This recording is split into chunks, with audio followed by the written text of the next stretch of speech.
Thank you, Eric. Welcome to everyone as part of the Transportation Policy Committee. I'd like to call this meeting to order, and staff, would you please take a roll call? Thank you, Chair and members of the Transportation Policy Committee. I will go down the list of members by member agency.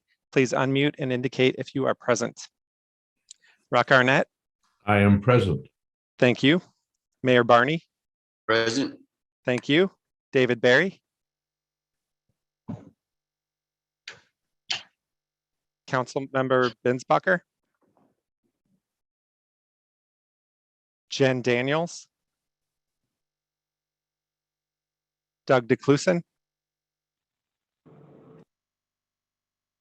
Councilmember Durham. Here. Thank you. Mayor Gallego. Here. Thank you. Mayor Giles. Mayor Hall. Yes, I'm here. Thank you. Charles Humantle. Present. Thank you. Vice President Leonard. Cheryl Lombard. Present. Thank you. Mayor Lord. Mayor Orsborn. Present. Thank you. Mayor Bridget Peterson. Present. Thank you. Mayor Price. Mark Reardon. Present. Thank you. Supervisor Sellers. Mayor Wires. I'm here. Thank you. Mayor Weiss. Present. Thank you. Mayor Woods. Here. Thank you. Chair Hartke. I'm here as well. Thank you. Is there anyone that I missed? Yes, this is Mayor Giles. Sorry, I joined late. Thank you. And Chair, we have a quorum. All right. Thank you, Ben. So next on our agenda is call to the audience. Members of the public were asked to submit written comments related to this meeting through the MAG website. Comments may be sent at any time leading up to the meeting, but must be received at least 1 hour prior to the posted start time for the meeting. This is the opportunity for public to comment on items that fall under MAG's jurisdiction that are not on the agenda or that are on the agenda for discussion, but not for action. I do understand we have a number of comments and I'd like to have them all read. So at this point, Ben, if you would please read the letters that have come in. Thank you, Chair, members of the TPC. We did receive 15 public comments today. The first public comment comes from Jean Monteleone of Mesa, excuse me. I will begin comment. We have lived here for over 15 years and the noise level has never even come close to what it is now. Traffic noise actually wakes us up from sleep during the night because of the drag racing. We used to be able to have our breakfast and dinner outside under our gazebo, but now we cannot even hear television out there. We have invested in several fountains to hide the noise. We have even put in a water feature in our pool at a considerable cost, and the noise is still extremely loud.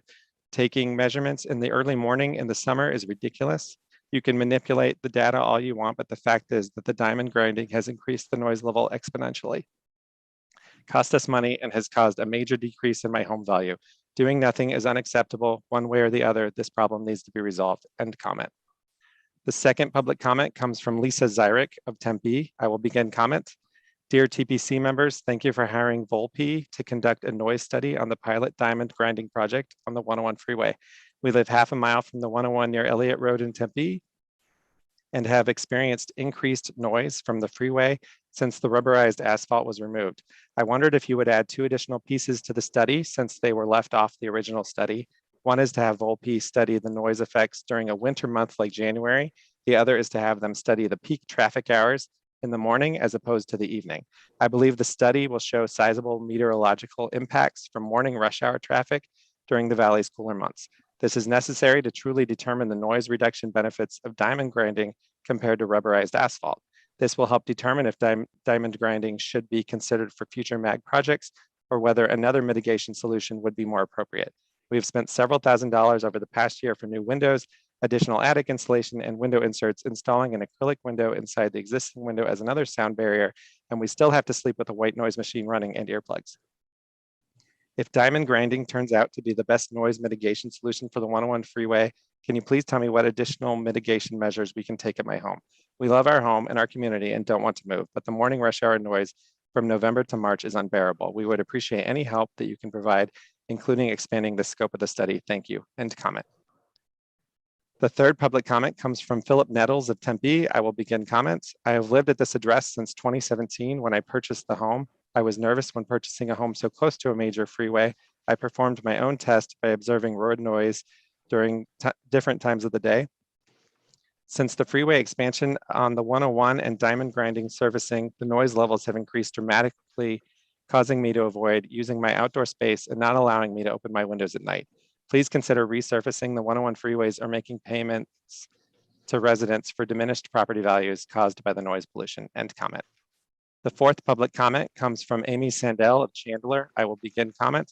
Please do something about the unbearable noise that is coming from the improved 101 freeway. I feel all of the complaints are being ignored. Someone from MAG came to my house on a Saturday morning during August 2021 to take readings. That was not during rush hour, nor during the cooler temperatures. I can't use my backyard in the morning or evening since it's impossible to carry in a conversation with someone else in the backyard. I need a white noise machine to sleep at night, but still can hear the 101 traffic by 4 a.m. I have lived in my house since 1993 and did not experience such a high level of noise until the rubberized asphalt was replaced by diamond grinding. My tinnitus has definitely worsened since this improvement. Please come to these neighborhoods and listen for yourself. End comment. The fifth public comment comes from Richard Iwanski of Chandler. I will begin comment. I have lived in the same home since 2000 in the Sun Rising neighborhood just south of Ray Road and 3/4 of a mile west of the 101, and all the residents agree that the freeway noise has definitely gotten worse. Especially in the morning and evening hours, the noise is horrible. I moved here from Wrigleyville in the city of Chicago by the very loud elevated trains, and unfortunately, this Sunrise neighborhood now reminds me of the noisy big city. End comment. The sixth public comment comes from Terry Segobiano of Tempe. I will begin comment. Hello, I live just 2 blocks off the US 60, and I have to say that the noise from the freeway has gotten a lot louder here recently, especially at night and early mornings. I am at Fremont Drive in Dorsey. End comment. The seventh public comment comes from Kathy Pacheco Peets of Tempe. I will begin comment. Hello, Mr. Brooks. I would like to comment on the noise study on the 101 freeway. My home on McClintock between the 60 and Southern and about a mile east of the 101, and I bought it 4 years ago. At that time, there was no noise issue, and I enjoyed my yard almost every day. However, in the last year, the traffic noise has become so loud and intrusive that it is difficult to go outside and relax. The noise is especially loud when the temperature is lower. I often wondered what happened and why it got so loud, but now I know. Any study you have conducted which states there is no increased noise is blatantly false. Please be aware that something needs to be done for the property owners in this area. If you have any questions, you can reach me via email or phone. Thank you in advance for your consideration of this matter. End comment. Hi, Mr. Chair. This is Kelly Teff. We're going to tag team a little bit to give Ben a break. So the ninth comment is from Leslie D. Conway. Begin comment. The noise on the freeway 101 is so loud, especially evening rush and after. The freeway now looks roughed up, cracks and uneven. Please do something about the noise. Comment number 9 comes from Donna Kutarnia of Chandler. Begin comment. Noise on the South 101 Ray to Chandler. I understand all the studies, and my question to you is, can there be a noise barrier wall built on the west side of the 101 between Ray and Chandler Boulevard? The noise is horrific, and for some reason, the freeway at the location above is higher and less buildings to buffer the noise to residents. Other places along this stretch have both the freeway lower than the residential streets and a noise buffer wall. Can a wall be built, as this is obviously an issue if you've had so many complaints from many, many residents? End comment. Comment 10 comes from Katie Nettles of Tempe. Begin comment. I live in the Optimist Park neighborhood on Guadalupe in the 101. I have lived there for 4.5 years. The change from asphalt to diamond grinding has made my outdoor space not enjoyable due to noise.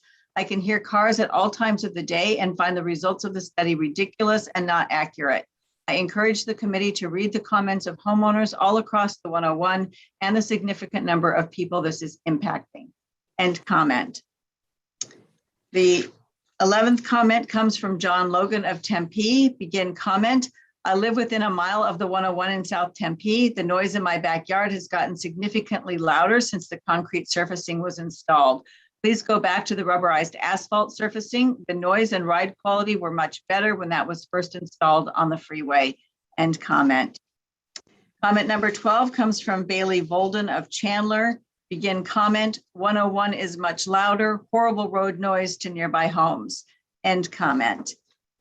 Comment number 13 comes from Maureen Kane of Chandler. Begin comment. Please have someone evaluate the noise level on the 101 freeway in our residential neighborhoods within 2 miles during rush hour in the morning, rush hour in the evening, and after dark when the 101 freeway turns into a drag racing strip. The roar is unbelievable.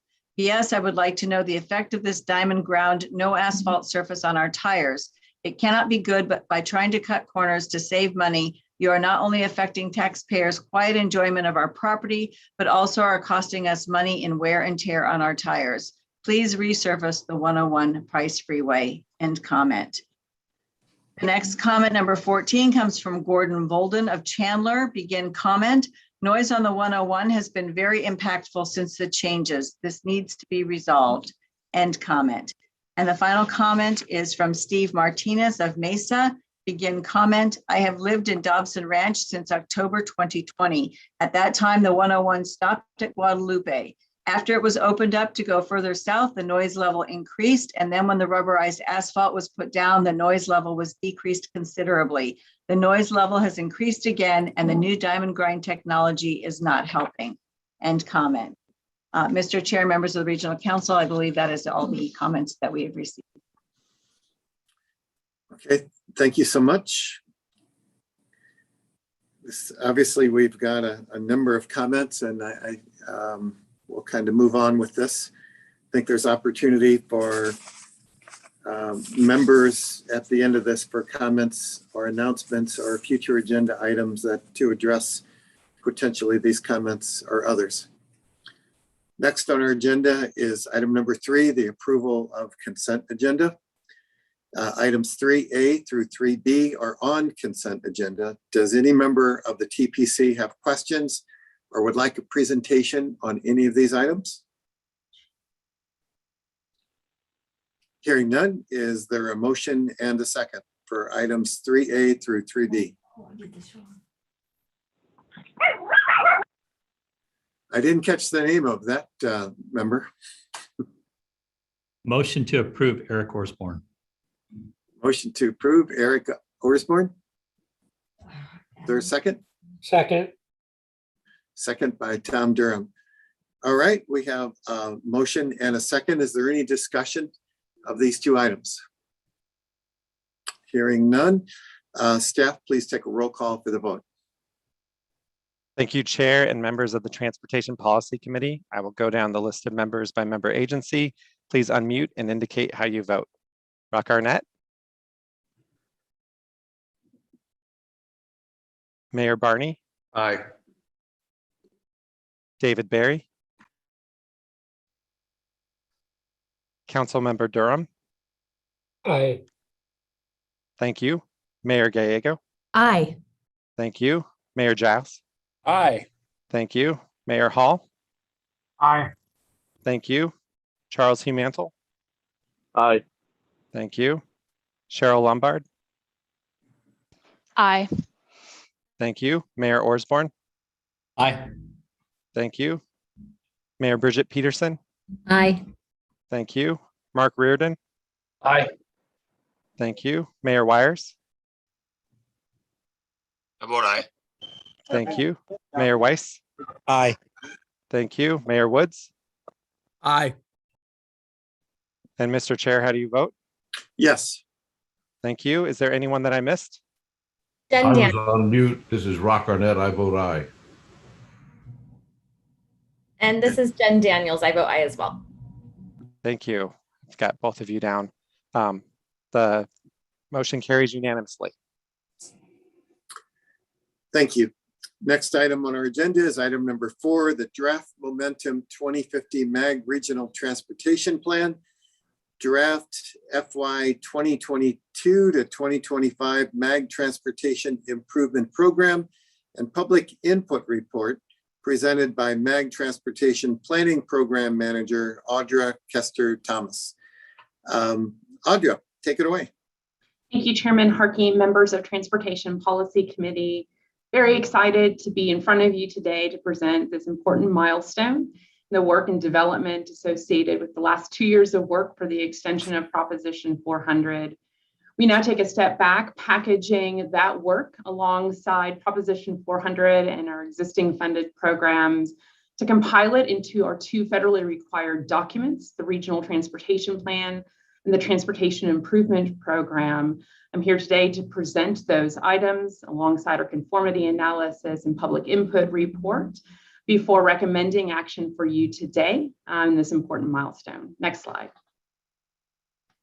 We'll talk a little bit more about the final element associated with this planning process, and that is the last 30-day public comment period and the review of those 3 federally required documents. We'll talk also about next steps before moving to our recommended action. Next slide. You're familiar with this process slide. Over the course of the last year, we are in the final stages of our air quality conformity process here, bringing to you in action the RTP tip, as well as conformity analysis and public input report. This will, based on your action today, go to Regional Council on December 1st of this year. Next slide. By way of reminder, these 2 federal documents have particular outcomes and requirements necessary to be included in each. The Regional Transportation Plan is that long-range vision for how we intend to spend not only the federal dollars that come by way of formula to this region, but other available revenues for the region's use. It has to have at least a horizon of at least 20 years and focuses primarily on large regionally significant projects.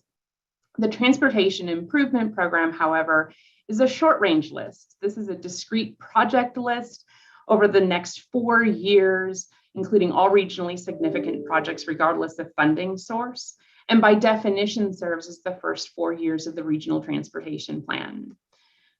Both the RTP and Transportation Improvement Program, or TIP, must be performance-based, be fiscally constrained, which means the projects and programs contained herein must have a revenue source dedicated to those projects and programs. They both reflect all funding sources and programs within our regional planning area. So that includes the last 5 years of the Proposition 400 program. Of course, for the RTP, the extension of Proposition 400 and the investment strategy that was unanimously approved this summer, but also the projects within Pinal County's RTA, their own half-cent sales tax in Pinal County, projects within our planning area, and any wholly locally funded projects. And also, both of these documents must be air quality conformant. The air quality conformity process is a long one, as depicted in the schedule just before us. I can report that MAG staff has completed the conformity analysis for both the TIP and plan and has determined all federal requirements for conformity have been met and are in conformance with applicable air quality plans. Next slide. The air quality conformity process, these last stages start with a public comment period before coming through to committee here in this month and then next month, before waiting for the anticipated declaration from the Federal Highway Administration and Federal Transit Administration that indeed these plans are air quality conformant. Next slide. Our public comment period is consistent with MAG's public participation plan and by federal law.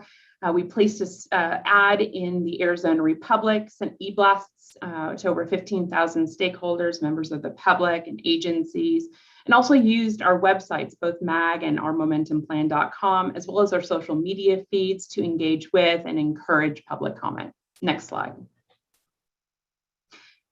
The public input report, as noted, is included in your agenda packet today. We did receive a couple dozen comments and wanted to just provide a high-level summary of the feedback we did receive. Certainly a recognition of the fast pace of growth in this region and the need for continued transportation investment. We received several comments supporting the I-10 Jackrabbit Trail traffic interchange project that is included in the funded investment program as part of the extension of Proposition 400. Considerable support, as we have heard over the course of the last 2 years, for expanded investment in alternative modes, including transit and active transportation, an emphasis that these kinds of investments contribute to positive safety and public health outcomes. And finally, an increased interest in environmental sustainability and recognition that, of course, our transportation and land use decisions do impact the environment. Next slide. Next steps, next slide. Our focus now turns to enabling legislation, the opportunity to go to the legislature, seek partnership to allow a vote for Maricopa County to extend the dedicated half-cent sales tax for another 25 years to be placed on ballots next November. As our planning process is now complete, we have largely focused on this part of the process and will do so over the course of the upcoming weeks and months as we head into legislative session next year. And when successful, head to a ballot next November 2022. Next slide.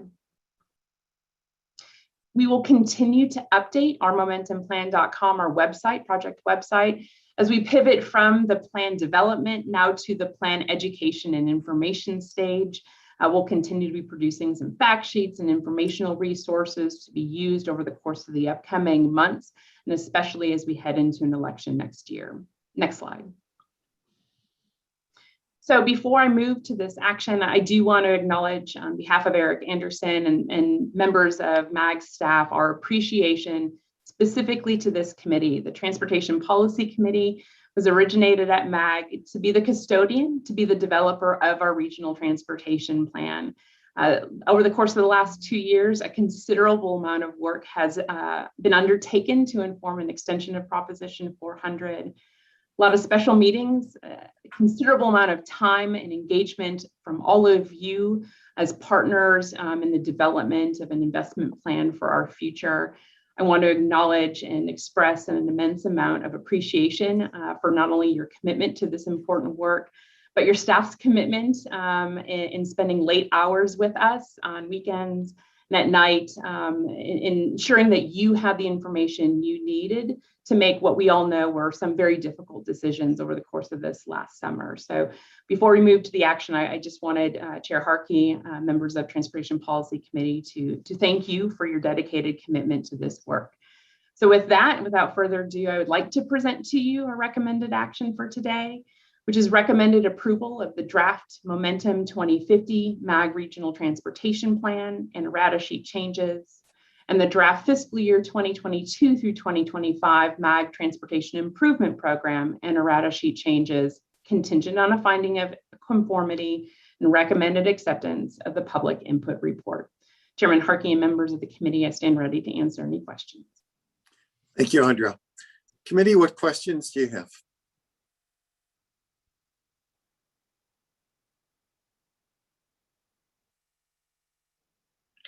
Hearing no questions, is there a motion?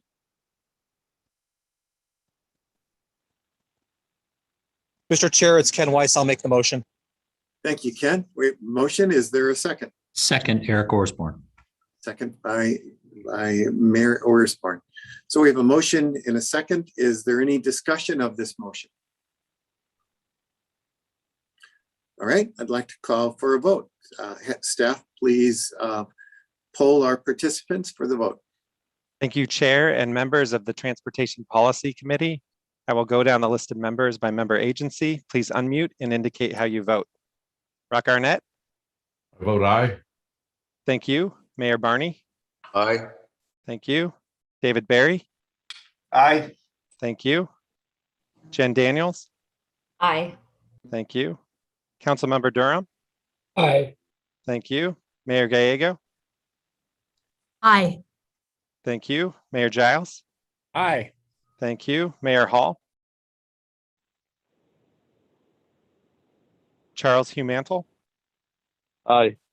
Thank you. Cheryl Lombard. Aye. Thank you. Mayor Osborne. Aye. Thank you. Mayor Bridget Peterson. Aye. Thank you. Mark Reardon. Aye. Thank you. Supervisor Sellers. Aye. Thank you. Mayor Wires. Aye. Thank you. Mayor Weiss. Aye. Thank you. Mayor Woods. Aye. Thank you. And Chair, how do you vote? I vote yes as well. Thank you. Is there anyone that I missed? Yeah, this is Mayor Hall. I vote aye. Thank you. The motion carries unanimously. Thank you, Ben. A lot of work. Thank you, Transportation Policy Committee, to get us to where we are. Item number 5 is the MAG freeway noise analysis study update, of which we heard some comments. So technical memorandum number 3, findings and next steps presented by MAG Transportation Economic and Finance Program Manager, John Bullen. John. Good morning, Mr. Chair, members of the TPC. Very happy to join you here today to give an update on the freeway noise analysis that we have been undertaking throughout the course of the spring and summer. Next slide, please. Today, just wanted to briefly provide an overview in history. We've talked about this before, but certainly given that this is the end of the study, thought it would be prudent to reorient everybody about how we got to this point in time. From there, I will turn it over to our project manager, Dr. Aaron Hastings, to give an update and talk through the findings of the study. And then finally, we will conclude by going over next steps. Next slide, please. So as noted, I wanted to first start by giving an overview of how we got to this point. Next slide, please. And as we've talked about at this committee, as you look through the regional freeway system, the vast majority of that system is covered by a 1-inch thick layer of rubberized asphalt. Most of that rubberized asphalt was installed either shortly after or concurrent with the construction of the regional freeway system, which is relatively new. And so fast forward to where we are at today, most of that rubber that has been installed is old and it's in need of replacement. Next slide, please. In fact, when you look at the actual age of installation, more than 50% of the rubberized asphalt throughout the system is older than its average 10-year useful life. That has consequences, and certainly we've seen those throughout the system. That rubber has started to chunk up. There's potholes. In fact, as we had noted at an earlier presentation, this is a problem that's going to continue to get worse. And so what ADOT has actually had to do is go in and make operational system decisions to remove the rubberized asphalt. And that's because there is no dedicated funding source for the capital cost to replace it. And so as a result, about 2 years ago, MAG and ADOT partnered to look at possible alternatives to rubberized asphalt that still provided noise reduction benefits, but had overall a less costly expected lifespan. Next slide, please.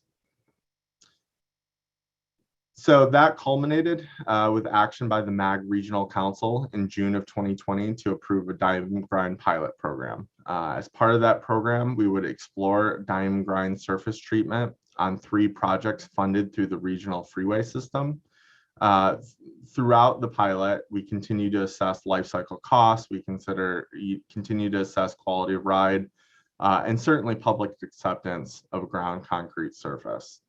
I do want to emphasize that as we're looking at trade-offs and as we weigh trade-offs, diamond grind certainly represents a continued investment by the region in supplemental noise reduction above and beyond standard. Next slide, please. So on the screen, you can see a table that we had presented to the Transportation Policy Committee back in February. This is a table that ADOT had put together, while today's presentation is really focused on the noise component and the study that we have undertaken. There's a number of other factors that we need to consider. And so this table, I think, provides the range of those factors. Won't focus on that today, as obviously we're focused on the noise component. But certainly the cost component is an important one. We're working with our partners over at ADOT to come up with an updated cost assessment as we weigh diamond grind versus rubberized asphalt. But what we do know is that rubberized asphalt is significantly more expensive than diamond grind. In fact, if you look over the course of our investment program, that differential is in the hundreds of millions, if not billions of dollars in terms of the cost differential. So certainly impactful there. Next slide, please. One of the main focal points of the presentation back in February was to provide an update from the public comment that we had received. There have been numerous public comments that ADOT has received about the diamond grind surface treatment along Loop 101, the Price Freeway. And so we provided that update to the Transportation Policy Committee. Next slide, please. At which point this committee requested that MAG undertake an independent noise analysis to review those complaints, to review the noise readings, and to really assess the conditions of the Price Freeway, what we're seeing today relative to what had been experienced prior to that diamond grind. So to do that, we signed an agreement with Volpe National Transportation System Center. They are a nonprofit entity associated with the United States Department of Transportation. In fact, one of their core values is to better the public good and honestly and objectively evaluate different criteria. So Dr. Aaron Hastings, as I had noted, is the project manager. He holds a PhD in acoustics. And with that, next slide, please. I will turn it over to Dr. Hastings to walk through the findings of the study. Aaron?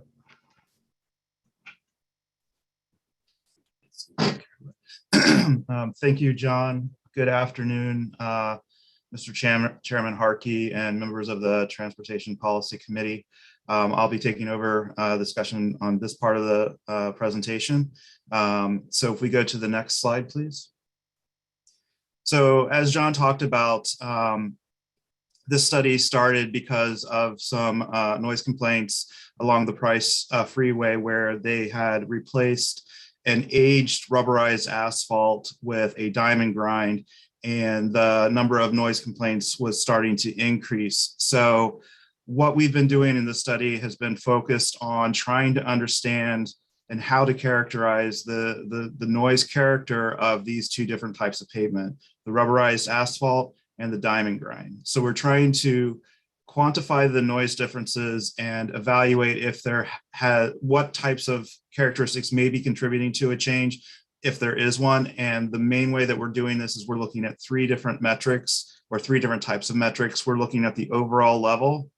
We're looking at the frequency content, which can be significant if you have more low frequency or high frequency. Even if the levels are the same, people might perceive those differently. And then we're also looking at temporal variation. This was one that you heard brought up in the comments at the beginning of the session this morning.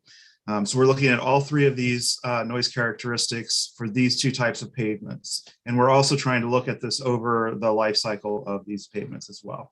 If we go to the next slide, please. So in this map here, you can see the study areas that we've been looking at. We've been primarily focused on trying to get a wide range of the pavement characteristics. So the noise characteristics do change over time. And because of that, we wanted to make sure that we were gathering as much information as possible, given the variation of the pavements that's available in the Phoenix area. So you can see there's two areas here, or actually there's three areas here that are marked in blue. The third area is a very small section in the south, but all three of those areas are diamond grind. All of them are fairly new, but they're all based off of different foundation concrete. So they do still have some variation between them. So those include Loop 101 Price Freeway, which has really been the majority of the focus for this study. So between Baseline Road and Loop 202, Santan Freeway. Also in the north, Loop 101 Pima Freeway from I-17 to Pima Road. And then in the south, Loop 202 Santan Freeway from Loop 101 Price Freeway west to Dobson Road. There was a test section there that we also looked at.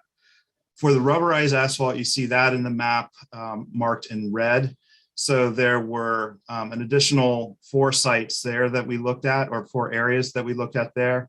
And these all had a range of pavement conditions. So they ranged from a fairly new pavement, rubberized asphalt pavement, to rubberized asphalt pavement that was older but still in good condition, all the way down to pavements that were in a really rough condition that really are primed for being replaced.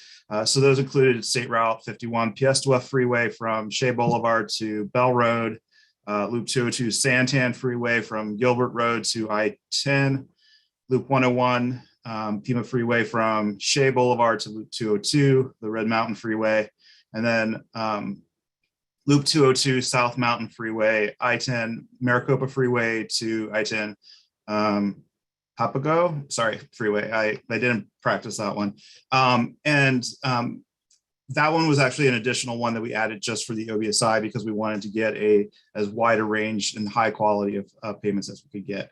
So this slide here is showing you the study areas, and based off of this, we feel comfortable that we've been able to capture the full range of rubberized asphalt that's available, and we've captured the full range of diamond grind that's available in this area. We can go to the next slide, please. So the noise that the residents are going to be experiencing is going to be controlled or affected by several different factors. Those factors, as have been noted by the residents in the comments, include the traffic patterns, they include the environmental patterns, they also include the intervening terrain. So in order to be able to do the best comparison between these 2 types of pavements, we needed to do multiple measurements at different locations. And so we did residential measurements in order to understand better the actual experiences that the residents were having. And these measurements are affected by all of the potential properties. It is affected by the traffic volumes and speeds. It's affected by the meteorological conditions and intervening terrain. But because of that, those also have the greatest variation, and they're the hardest to point back to specific issues that are going on with the pavements. So we also looked at measurements that were near the sources. Now, these don't necessarily reflect the sound that ultimately gets to the residents, but it helps us understand what from the pavements is contributing to that. So those give us a better direct comparison of the pavements, but they are still sensitive to things such as the pavement type and condition, as well as vehicle speeds, depending on the type of measurement that we're doing. You can see in this slide just a quick example. One of the issues we do have with residential measurements is typically the environment is fairly quiet in those locations, or the contribution due to the traffic noise is fairly low compared to some of the other sounds. If you look at this graph in the center here, you can see there's a yellow line about 10,000 hertz, and that's insect noise. And we have to be careful when we're doing the residential measurements to exclude sounds that are not due to the traffic when we're doing those analyses. So that's one of the things that we do have to be careful about. One of the ways we deal with that is by using a metric called L90, which throws out sounds that are basically very transient, which is not something you get from traffic noise. We can go to the next slide. So the measurements that we did, both in the residential and the near the sources, all those are combined in this table here that we see, which shows the different types of measurements that we did. So we did wayside measurements. We did 2 per corridor that we showed in the study areas for a total of 8 measurements throughout. These were all about 2 hours long, and these were done during the early morning at peak traffic. So one of the comments, which is an excellent comment, was talking about the effects of traffic and whether measurements were being done in the morning. And what we don't have is a lot of short-term residential measurements in the morning. We do have long-term residential measurements that cover the morning, but we also have focused wayside measurements in the morning. So we thought that that was important to be able to get the maximum levels from the sources. And again, because that's a source characterization, we wanted to make sure we did that at the near source measurements. We also have effective flow resistivity, which is a measure of how absorptive the pavements are. We have 4 sites for that. As I mentioned, we have residential measurements. There's 2 types of residential measurements that we did. There were short-term attended ones, which are similar to the ones that ADOT had done previously. And for these, what we were focusing on is trying to get a broad swath of measurements, get a lot of diversity in the locations, also be able to hit as many areas that are representative of areas that have had complaints. These are shorter term measurements, and because of that, they're not going to cover the full range of environmental conditions that you're going to get, but they do give a snapshot of the sound levels at these locations. The other measurements that we did were unattended measurements, and these are measurements that took place at 6 locations. The majority of those were placed near or around Price Freeway in order to focus in on some of the issues there. These measurements were basically measurements that ran 24 hours a day for 7 days for an entire week. So we have a complete week of data, less, half an hour here or there where we had to download data and check on the equipment. But we had a very full data set for that, so we can look at the sound characteristics as they change over time. And we do find a lot of what the community is saying, that there is variation there, and we'll talk about that in a minute. Finally, we have onboard sound intensity measurements. These are these are the cleanest measurements for making direct comparisons between one pavement type and another, because these only are capturing the tire pavement noise interface. And that's what we can control when we're dealing with different pavements, is that tire pavement noise interface. We can't control the engine noise. We can't control aerodynamic noise. We can only control the tire pavement noise interface. So the onboard sound intensity measurements, those are the ones that give us the best comparison of the pavement types.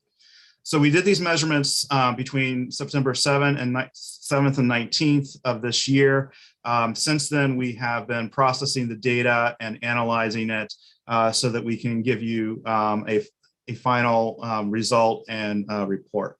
So we can go to the next slide. So the findings that we're going to present here are the final findings. We will be writing a full report on this. We're in the process of doing that now, and that will be published in January 2022. But we don't expect any changes in these findings to show up in that report. We expect what you see here is what's going to be in that final report. The report is just going to give us a chance to explain more detail on how we get to these results. And we're breaking up the findings here into kind of 2 different sections. One is with respect to the residents, and the other findings are with respect to the pavements themselves. So the first set of findings related to the residential were that we looked at the maximum levels for all of our short-term and long-term measurements of the residents. And we did find that there were obviously sound levels with noises that were significant, but I got to be careful about that word, that were high levels, but they were not significant with respect to federal standards that would describe whether or not you needed to take actions or not. So if you look at the levels that we have in this map here, and if you look at the bullets below, for the short-term measurements, the highest level that we measured was 64.2 dBA, and for the long-term residential measurements, it was 59.3 dBA. Both of these are below the 67 dB level. That's a threshold for taking mitigation with respect to road noise under FHWA's policy. So we weren't able to find data that would support a finding that would say that there was from a policy perspective, a significant impact. And this is also consistent with what ADOT had found as well. So this basically provides another independent analysis as far as what the existing levels are 64 dBA is not quiet. It's not necessarily pleasant, but it isn't at a level where the Federal Highway Administration would say that action needed to be taken. If we go to the next slide, looking at those residential measurements, one thing that's important to keep in mind is, and this was also noted in a lot of the comments, is that there is a lot of variation throughout the day. When we were doing the measurements and we looked at the long-term measurements, we found variations that were typically between 10 and 20 dB. So depending on when you measure, you will get different levels. Now, the residential measurements that we did when we were including those long-term, we still did not find levels that exceeded that 67 dB. But it is true that if you go out and measure at one point in the day versus another point in the day, you will find differences. And we found that those differences are largely dependent on two main factors. One is the traffic patterns and the meteorological conditions. If we go to the next slide, we can look at an example of that. So here you see an example on September 11th through September, basically from the morning of September 11th to the night of September 11th. The first peak that you see that's circled there, that's the morning rush hour. And so you do see a peak there that is due to traffic volumes. So that's consistent with what many of the comments said about noise being high in the mornings. We also found very high levels that were in the evening around 11 to 12 o'clock. Those are not consistent with traffic patterns. They are consistent with the cooling of the ground. So that is also consistent, though, with some of the comments that were made that as the temperature is cooling down, the noise is also raising. So those are the two things that we have been seeing that tend to increase the levels over the course of a day. And these variations are going to exist regardless of whether you're dealing with a diamond grind or rubberized asphalt. The traffic volumes will rise and fall.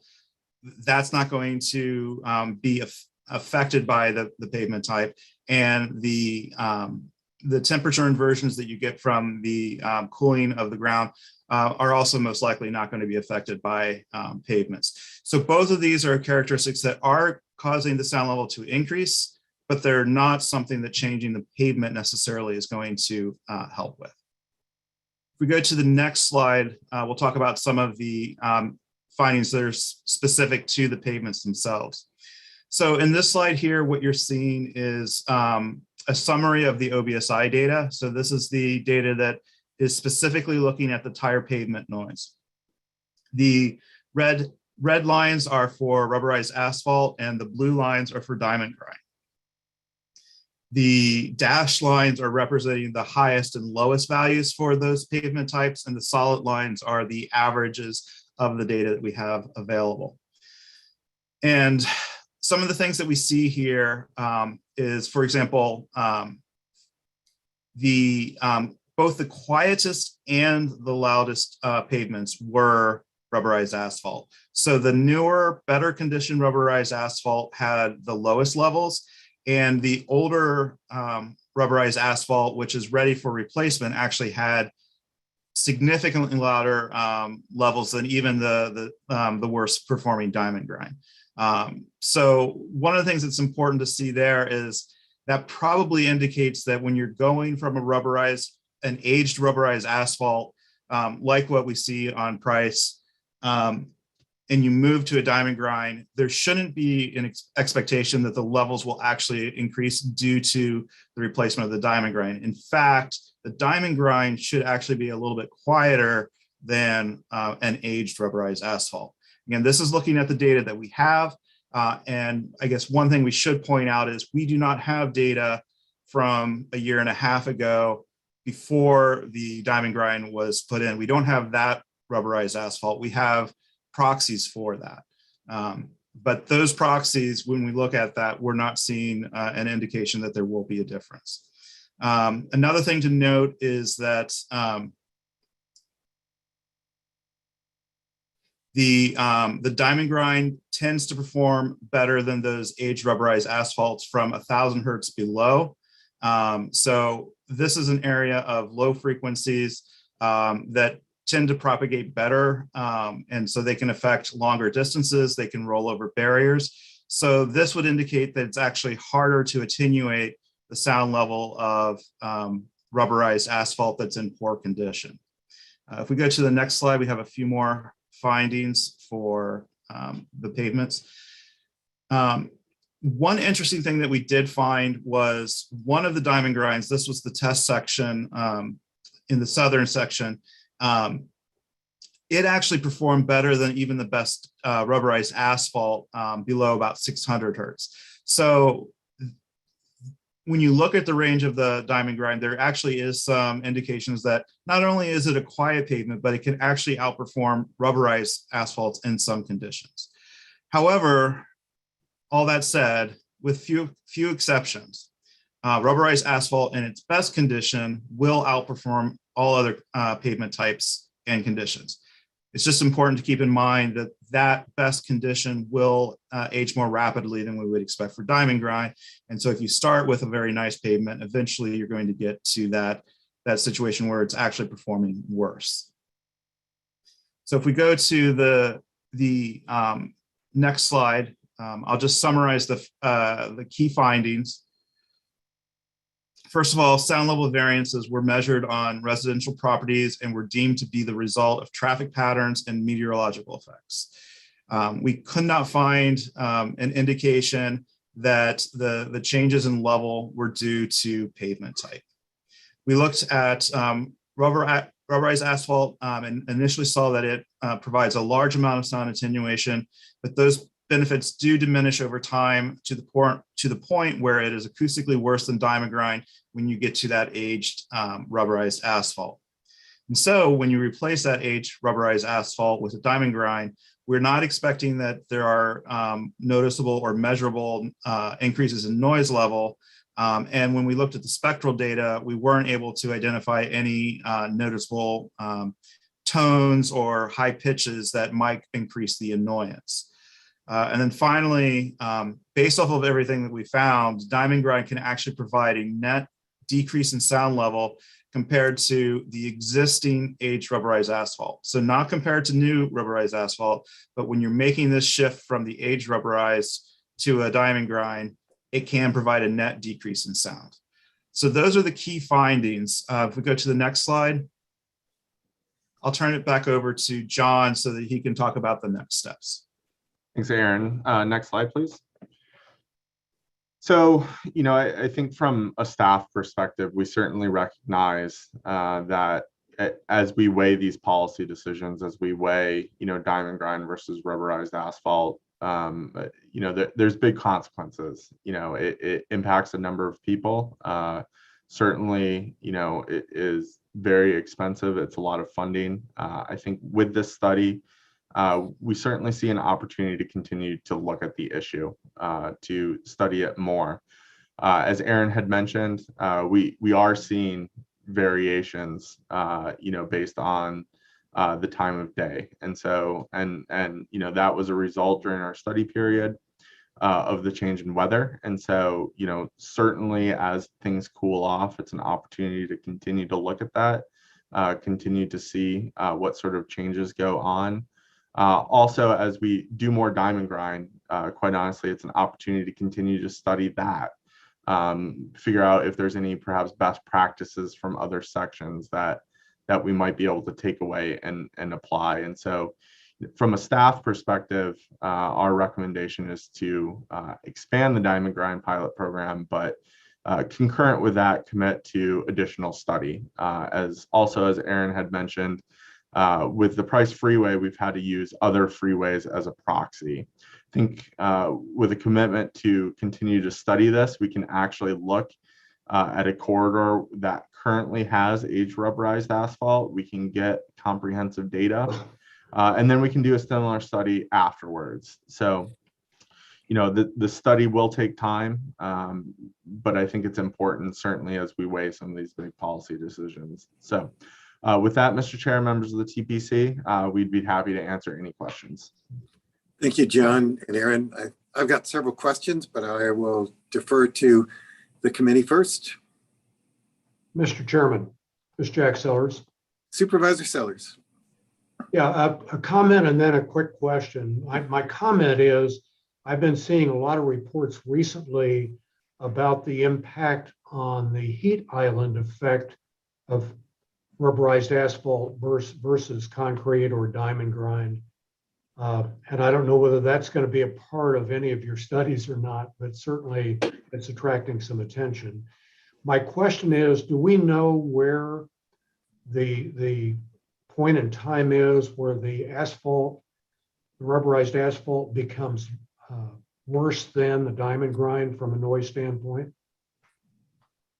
Yeah, thank you, Mayor Harkey, Mr. Sellers. That's a good question. So, first, with respect to your comment about the heat island, that is certainly something that we've done some preliminary research on. It would require a more comprehensive study, but certainly as we weigh some of these policy decisions, it's might be a worthwhile endeavor. Second, in terms of trade-off, we don't have any actual data from our region based on our past literature review. I think it's around that year 6, year 7 that you start to see that trade-off. That being said, it really depends on the pavement type and a number of different conditions. In fact, Aaron had presented some of the data. You do see a bit of a variance, even between the different rubberized asphalt. So it's not necessarily a one-size-fits-all answer, but based on the literature and based on our past work, usually around year 6, year 7 is where you start to see that change. Additional questions? Okay, I'll jump in. So as I mentioned, I have 3. One of the persons that had written this had mentioned that the readings were taken at her house or outside of her house on Saturday morning and as an early morning. What was the intention of doing a Saturday? Obviously, it wouldn't capture the traffic or the noise from traffic. So what was the intention of that, please? Aaron, do you want to field that one? Yeah, I was just trying to turn off or turn my my thing back on. Yeah, so that was a site scoping measurement that was being done. So that was when we were going out. I believe it was actually in July, and we were going to various communities and trying to find locations that would be appropriate to do the long-term measurements later on. Those data are not presented in the final report because those were just to feed into the long-term measurements. Thank you. My second question is another one of the persons that responded to us, letters being read, had mentioned or had some concerns. Is there greater tire wear with diamond grind as opposed to rubberized asphalt? Is there a greater cost to in essence, the consumers of our freeways with the different type of surface? Mr. Chairman, that's a really good question. That's actually a question that we're working in cooperation with ADOT on. So specifically the ADOT Research Center. So we initiated a study sometime last year, and that's ongoing.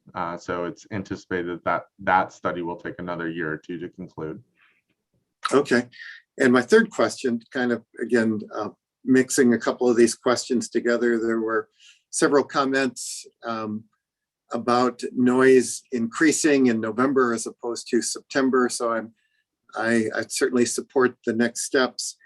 There is also in Aaron's presentation, the mention that the current dBs kind of peak out at 64 with the study, and with the potential, or that action is recommended, mandated, I wasn't sure the word, by transportation authorities if the levels actually get over 67. So is there the potential that in cooler weather, which you'd referred to as as seeing crest or peaks from the in the evening when as pavement cooling being a contributor to higher noise. So if these same studies are done when the pavement is cooler, seemingly increasing noise, is there the possibility that other mitigation might have to be looked at? So I'll just say, I mean, yes, it's definitely possible. We basically have data for a time period where we're outside of the summer period where the traffic levels are low. So we do have the high traffic levels, but there is a potential that there could be long-term seasonal weather patterns that could influence it by as much as 3 dB. That is definitely a possibility. We can't answer that. We can't say for sure though at this point. Okay, I've got one more question, so I lied. There were a couple questions or just almost related to actions that people had taken for freeway noise mitigation. Is there any way that we could present a list at some point in this or later on that just might be helpful for people? There is the mention of an additional, certainly changing windows, but an additional film or layer put in there, certainly white noise, but if for people who are living in, obviously there's things that maybe might come from this if the noise levels increase to the point of the state needing or county needing to do, but are there some other things that are just best practices that later on we might at least consider sharing? So John, do you want me to respond to that? Or okay. So there are technical documents that I can point MAG to. HUD has some, FHWA has some. We can point to, FAA also has some. We can get those resources to MAG and they can figure out what the best way to disseminate that is. Okay, Yeah, thank you. Mayor Harkey, just to tack on, we'll work in cooperation with Aaron to put something together and can certainly share that. Sorry if I'm dominating this section, but obviously it seems like the East Valley is getting the comments. Are there any other additional comments or questions related to item number 5? Mayor Harkey, this is Mayor Giles. Mayor Giles. Thank you. I don't have a question, really, just a comment that I just want to say I support staff's recommendations on continuing to study this issue. I think the thing that's clear to me is that aging rubberized asphalt is a problem that's not going away anytime soon. So the more data that we can acquire, the more study that we can put into the situation, the better. So I'm looking forward to supporting staff's recommendation. Thank you, Mayor Giles. Charles Humantel, did you have a question or comment? Mayor, like you and the previous mayor, I live in the East Valley, and I have noticed my experience is similar to many of the comments that we're receiving. So like Mayor Giles, I'll be interested in seeing more information, also more on the cost analysis, but it does concern me. And the things that people are mentioning about the concern they have for sound seems to me as a practical matter to be very real. I can tell driving on and being near the various pavement types that there's a significant difference. And so I'm interested in continuing the discussion. Thank you. Thank you. Mayor Hartke, this is Mark Reardon. Mark Reardon. Just a question for John. John, look, I have a question about the cost per lane mile, asphalt. So we've had a couple of presentations. I'm just pulling it off now. I don't have all of them, but the costs have fluctuated considerably. I won't read you all the numbers from what we were shown in 2019 versus 2020 versus now. I won't read you the numbers, but they vary considerably. How comfortable are we with the numbers that you gave us today, the lane mile costs? Yeah, Mr. Chairman, members of the TPC, that's a very good question. So the numbers that we reported today were based on information that ADOT has put together. So, knowing the magnitude, I think, of this policy decision and the importance to make sure the information is correct, that is something that we have been working hand in hand with ADOT. And certainly as we have a more robust policy discussion and consider other factors, we can drill down with more specific costs. And, I think it's important too to differentiate perhaps between, the actual capital cost to do the rehab, for instance, versus, what's sort of required on an ongoing basis. And so we do anticipate that we will have a full breakdown sometime this spring that we can share with you all and walk through the specifics. All right, thanks, John. Any Chairman Harkey, additional- Corey Woods. Mayor Woods. Thank you. No, really appreciate it. Just wanted to say really quickly, I appreciate Mag and Volpe for all their work on the study. And of course, definitely appreciate the outreach that's been done to residents on this issue to get their feedback and going door to door. So I just wanted to, first of all, state that I know a lot of work has gone into this and I appreciate it. There are some other things, though, that I'm thinking of in terms of additional areas where we might be able to study. One of the things that I thought was pretty interesting about the study was that there was one, the quietest stretch of freeway was actually one where you saw that there was diamond grind there.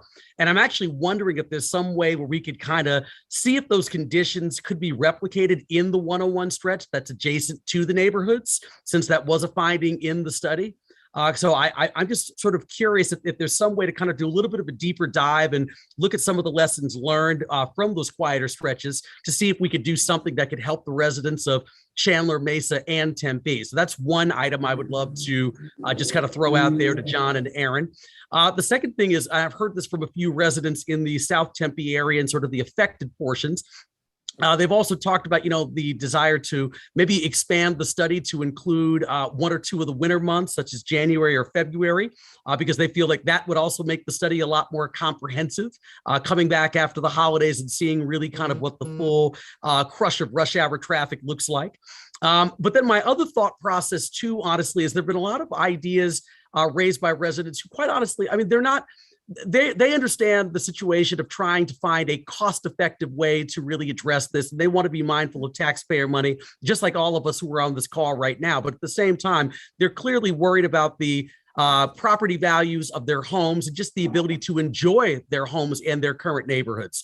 And so, I mean, I've had residents even say, well, what if we, continued to go with the diamond grinding in certain areas that were more just adjacent to freeways and vacant places and much less populated, but doing, rubberized asphalt again from Baseline Road all the way down to Chandler Boulevard, perhaps, so in some of the areas that are actually, they have neighborhoods right directly adjacent to them, we put something down that we know is going to be quieter, because one of the results of the study was that rubberized asphalt is always going to be the quietest surfacing. It may not have the same kind of lifespan as the diamond grind, but it definitely, for that probably 5 to 7 year period after it's first put down, is absolutely going to be the quietest option for all of our residents. So, I mean, that's also another kind of middle of the road solution that's been suggested to me by residents about what if we looked at that Baseline Road to Chandler Boulevard area as a place where we could do rubberized asphalt, and the diamond grind can be in other portions, but of course don't want to cut out my counterparts, Chairman Hartke and Mayor Giles as well. I know whose two cities have been very much affected by this. So if for whatever reason my range of streets doesn't cover enough surface area for where their cities are, I would be happy to explore expanding that even further. Mr. Chairman, Mayor Woods, all good questions. I'll just briefly comment on those. We'll certainly work with our implementation partners over at ADOT to sort of better understand some of the underlying, I think, attributes of the different diamond grind and see if there's any key takeaway. Certainly to both your other questions, I think it's, important that we continue to understand what the problem is. I think continued investment in that will be important. And I think once we have a better idea of what the problem is, we can, perhaps we'll have more insight about what the right solutions might be. So I think, certainly additional study, certainly looking at new corridors, having that real before and after will yield some of that information and really enable us to make a better regional policy decision and perhaps more targeted solutions as well. No, thank you, John. Just one other quick comment, Mr. Chairman, then I'll cede. My biggest thing is, I definitely understand, as I talked about before, the need to, find cost-effective solutions so that we can continue to repave the 101 and other freeways throughout, throughout Maricopa County and throughout the state. But my biggest thing is just, I understand the concept that after probably somewhere between a 5 to 7 year range, it basically kind of evens out from at least what the studies have shown. But I guess the challenge, obviously, if I'm speaking from kind of a resident standpoint, is for those 5 to 7 years, if you're living in that home and want to enjoy your backyard or like to sleep with the windows open, as I know a lot of folks like to do in Arizona because the weather's beautiful, or you want to have people over at your home for an event in your front of your backyard, and the noise really has sort of reached a decibel level that really doesn't make it great to do that. That obviously has a serious impact on a person's life. If you're trying to, let's say, sell your home within the next 1 to 3 years, and you're concerned about, deterioration or diminishment of property values, because as realtors are driving people by your home and they're hearing this loud noise emanating from the 101, that obviously, while it might equalize at about a 5 to 7 year range, it's not going to help you if you're looking to go to market to sell your home right now. You may have to sell it for a lot less than you thought you were going to get. So no, I definitely understand the concern about being fiscally responsible and doing everything we can do to be cost effective. But I just want to make sure that we keep, kind of residents and neighborhoods' quality of life as sort of the top priority here.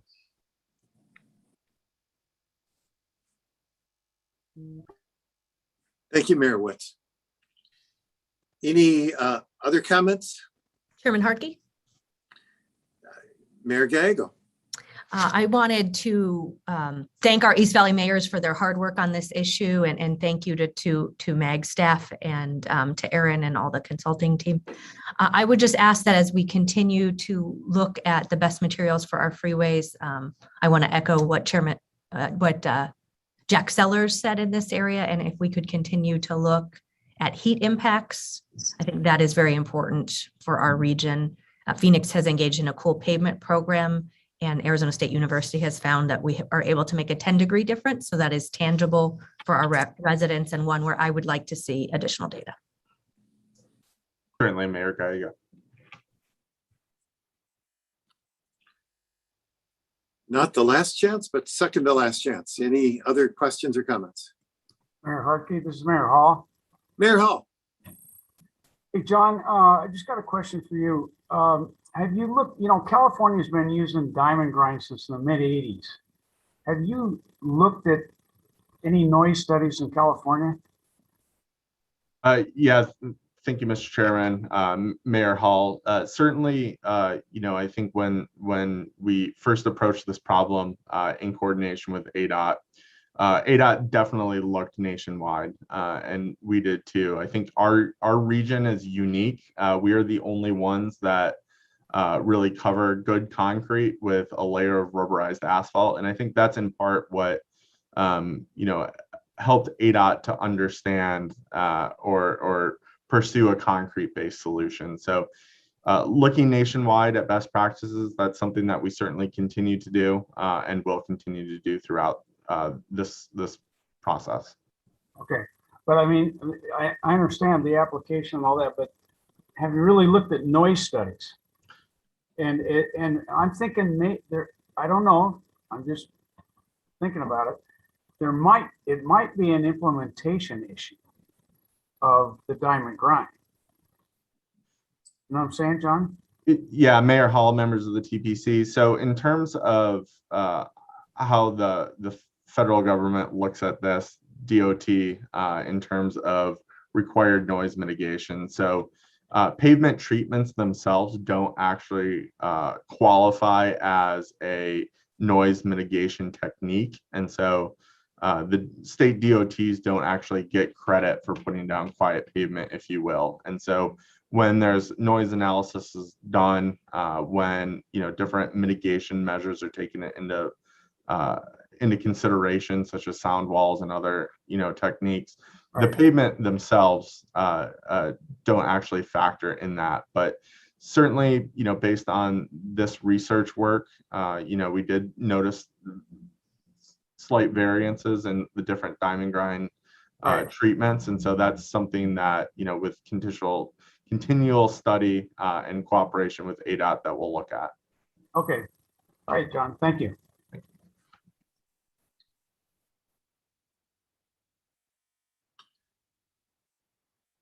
Hearing no other questions. Thank you, John and Aaron, and we look forward to seeing what else we can learn from this study and additional ones based on the questions of our residents as well as the members of this committee. Our next item is item number 6, legislative update. MAG Policy and Government Relations Director Nathan Pryor will give this report. Thank you, Mr. Chairman and members of the Transportation Policy Committee. I'm going to focus today on the Infrastructure Investment and Jobs Act. But before I do that, I just want to follow up on item number 4, the Momentum Regional Transportation Plan item. Just noting that we are working with Legislative Council in reviewing draft legislation. We hope to share this with you very soon. We are having ongoing meetings with legislators and leadership. Also, discussions with the business community have been ongoing, which are critically important. And we look to member agencies to reach out to your respective legislators. So much more to come on this effort, obviously, and we'll have more to come in the future. Next slide, please. Regarding the Infrastructure Investment and Jobs Act, the infrastructure bill that was signed by the president on Monday, we're seeing $1.2 trillion, obviously historic investment, about $550 billion in new spending, half of that to U.S. Department of Transportation. Of note too is that this is also a 5-year surface transportation reauthorization. I'm going to touch on that in a little bit. Also a note of thanks to Senator Kelly's office and Representative Stanton's office for sharing Federal Highway Administration and Federal Transit Administration estimates. So you can see here on the slide, looking at the federal aid highway apportionment to Arizona, that'd be looking at about $5 billion. And I circled it in red. You're going to see that number throughout, kind of explaining that a little bit more, but also noting bridge replacement rehab, $225 million. Also, a national vehicle electric formula, seeing about $76 million for that. One item of note in all of this is we are expecting guidance from our transportation partners on the federal side for all this.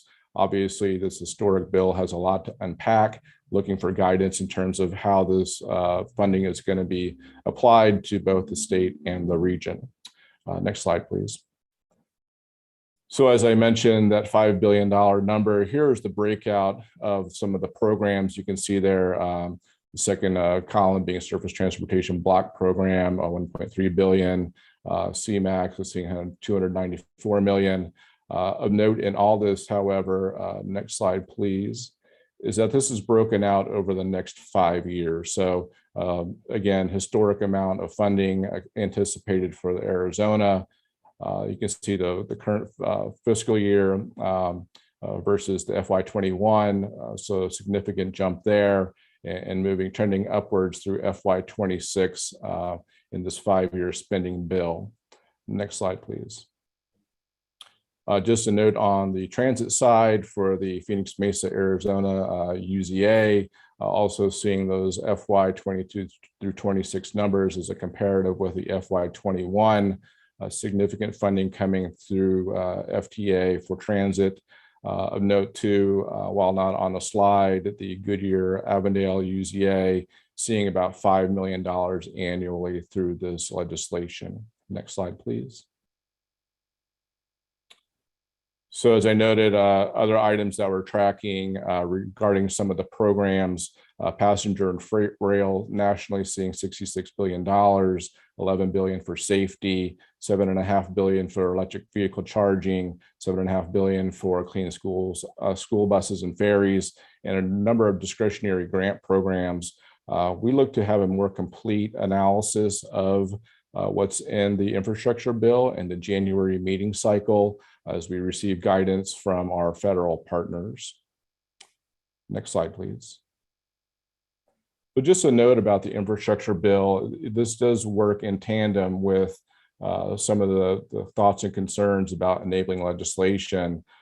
successful passage of Proposition 400 enabling legislation and ultimately the ballot in 22 helps ensure continuity of our programming of this new federal funding. So again, with guidance still pending, we'll look to see how best to apply these funds regionally, but passage of enabling legislation and passage at the ballot helps ensure continuity that we can apply this historic amount of federal funding to our region. Mr. Chairman, I do know that Eric Anderson has a follow-up note to this. With your permission, we'll pass it along to Eric. Thank you, Nathan. And, I think, Nathan, you did a great job in doing the overview of the bill. Obviously, there's significantly increased federal funding coming to this region, both in terms of the highway program and transit program. But the other side of things, also safety, the electric vehicle charging funding is something that I think this region can really use. In the context of the Prop 400 extension that Nathan was talking about, one of the things that we think is very important, we've talked to TPC about this before, is the need for flexibility. And flexibility means we can take advantage of opportunities as they're presented. And I think this bill is a great example of that. We can move funds in the future to make sure that we maximize the amount of federal funding flowing into this region. The discretionary grant programs also, I can't remember, there's like 7 or 8 new ones that are in this act, something like that. There's a bunch of them. So it's going to take some time for USDOT to formulate the rules and regulations on that. But there are great opportunities in the discretionary grant programs too, as part of the infrastructure bill. I just wanted to add those points. Thank you. Great. Thank you, Eric. Mr. Chairman, members of the TPC, that concludes the presentation. Thank you, Nathan. Eric, are there any questions from the membership?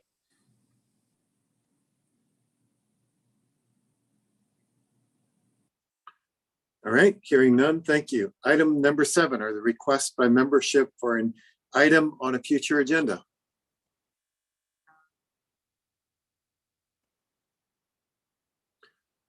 Item number 8, are there any comments or announcements from the membership?